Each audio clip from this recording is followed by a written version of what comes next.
My name is Mehdi Shokoueinejad. I'm coming from University of Wisconsin-Madison, and I'm a PhD candidate in this university.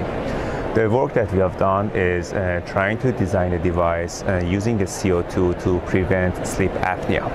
So recently, last year in 2015, there was a really huge study in Netherlands using the CPAP machine and ASV machine to test this device on the people who has sleep apnea to prevent the sleep apnea. Using this kind of machine, they use the pressurized air to open up the upper airway muscle to help the people to breathe better.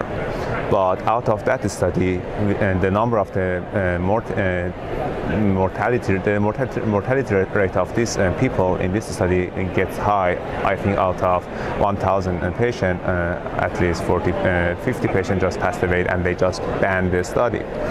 Out of that study, a lot of scientists are looking for another alternatives to prevent sleep apnea. Some people in Johns Hopkins University are using the supplementary oxygen, and in our university, me and Dr. Dempsey, we are looking using the CO2 to prevent the sleep apnea.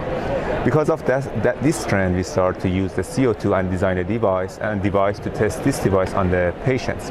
So here you can see that we designed a device that technically we try to control the dead space and to be able to control the amount of this rebreathe CO2 that the patient that can rebreathe.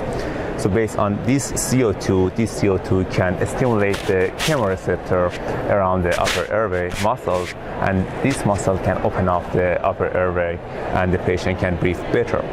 So we did different numerical simulation to see how CO2 can mix in our device, and we want to make sure that the amount of the CO2 that we can provide for the patient, it's good enough that doesn't have any side effect like headache for the patient.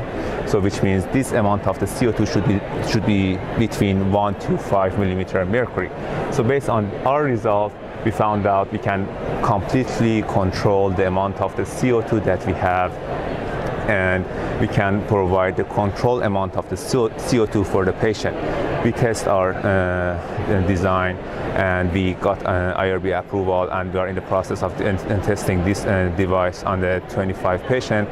We recruited 5 patients so far, and I think the result of this device can be really provide a new understanding about new system how to prevent the sleep apnea in the field of the sleep.